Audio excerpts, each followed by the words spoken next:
Olá, essa é a série Direito pelo Mundo e hoje vamos falar sobre o que é o direito internacional, a partir da sua história, princípios gerais, diferença entre direito internacional público e privado e a sua denominação. Vem comigo!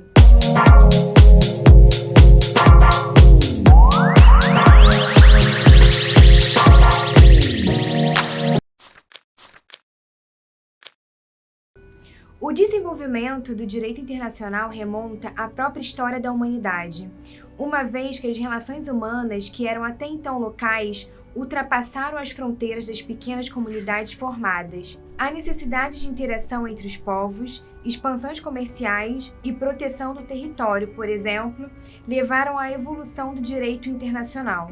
Esse crescimento do direito internacional pode ser visto ao longo da Idade Média com alianças entre os feudos e na transição para a Idade Moderna, no período do Renascimento, com as cidades-estados italianas.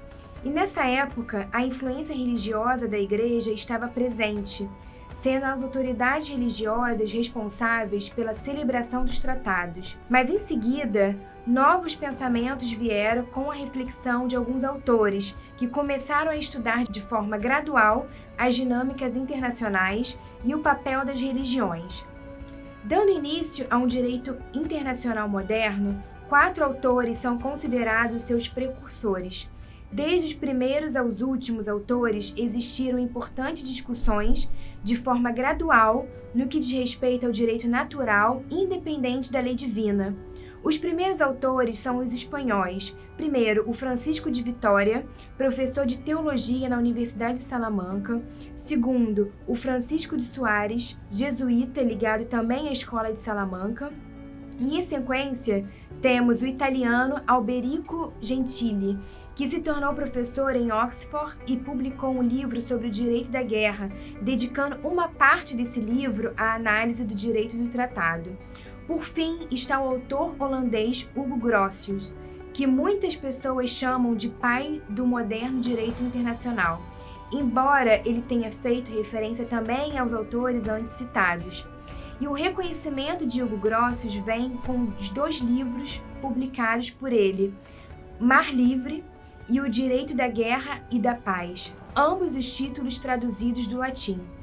Na doutrina, hoje em dia, é entendido que um marco para o direito internacional moderno é a Paz de Westfália, que pôs fim à Guerra de 30 anos, conflito objetivando liberdade religiosa entre católicos e protestantes, a partir dos tratados de Münster e Osnabrück. Como consequência dos tratados, pode-se visualizar a concepção do Estado moderno, com estados soberanos que assume compromissos internacionais e, ao mesmo tempo, possui autonomia para gerir os assuntos internos. E é importante lembrar que a teoria da soberania dos Estados começou a ser desenhada a partir de Baudin e, posteriormente, Hobbes, com seus respectivos livros publicados. Em seguida, outro marco fundamental do direito internacional foi o Congresso de Viena, que se desenrolou entre 1814 e 1815, cujo resultado foi o fim das guerras napoleônicas a partir dos termos de paz estabelecidos no Tratado de Paz de Paris. Ao longo de todo o Congresso, foram assinados 17 tratados com diversas matérias, dentre eles novos fundamentos para a sociedade internacional, como o equilíbrio de poder entre os Estados europeus, navegação livre em rios internacionais e as primeiras guerras do protocolo diplomático.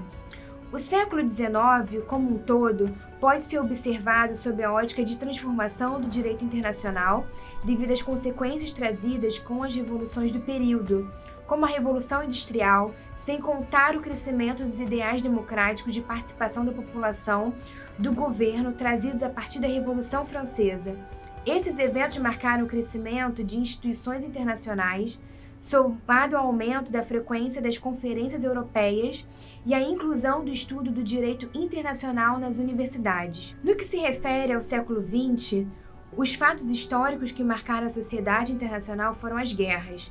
A Primeira Guerra, entre 1914 e 1918, teve o Acordo de Paz firmado por meio do Tratado de Versalhes, em 1919, colocando fim à Primeira Guerra Mundial, além de, nesse próprio documento, criar a Liga das Nações, que após a Segunda Guerra veio a ser substituída pela Organização das Nações Unidas. Já na Segunda Guerra Mundial, os impactos gerados pelos horrores do nazismo e todo o poderio bélico fez com que a sociedade internacional visse a necessidade de instrumentos internacionais que freassem a vulnerabilidade e protegessem a humanidade de desafios globais. Dessa necessidade pós-guerra foi criada em 1945 a Organização das Nações Unidas, durante a Conferência de São Francisco. Desde então, o direito internacional precisou se desenvolver em ritmo constante, em especial no que se refere aos direitos humanos. E esse desenvolvimento foi estabelecido com base em princípios gerais que estão consagrados nos primeiros artigos da Carta das Nações Unidas, sendo eles a igualdade jurídica entre os Estados, a soberania nacional e não intervenção, a autodeterminação dos povos, a cooperação internacional, a solução pacífica das controvérsias internacionais, a proibição da ameaça ou do uso da força e a predileção pela jurisdição interna. A partir da exposição dos princípios referentes ao direito internacional, podemos apresentar agora a clássica divisão entre direito internacional público e direito internacional privado. O público é aquele que está ligado às relações entre os Estados e as organizações internacionais, junto às suas normas e leis que estabelecem relações de cooperação entre os países, por exemplo. Por outro lado, o direito internacional privado está ligado às normas inerentes aos conflitos de interesse privado entre particulares. Aqui vamos dedicar a nossa análise especificamente ao direito internacional público. Segundo Valério de Oliveira Mazzuoli, direito internacional público é definido como um conjunto de princípios e regras, costumeiras e convencionais, que disciplinam e regem a atuação e a conduta da sociedade internacional, formada pelos Estados, pelas organizações internacionais intergovernamentais e também pelos indivíduos, visando alcançar as metas comuns da humanidade e, em última análise, a paz, a segurança e a estabilidade das relações internacionais. É importante destacar que, em diversos momentos, o direito internacional é chamado como direito das gentes, vindo da expressão em latim ius gentium. Essa expressão faz referência às normas do direito romano, especificamente para os estrangeiros, diferentes dos nacionais, além também das relações entre cidades e estados.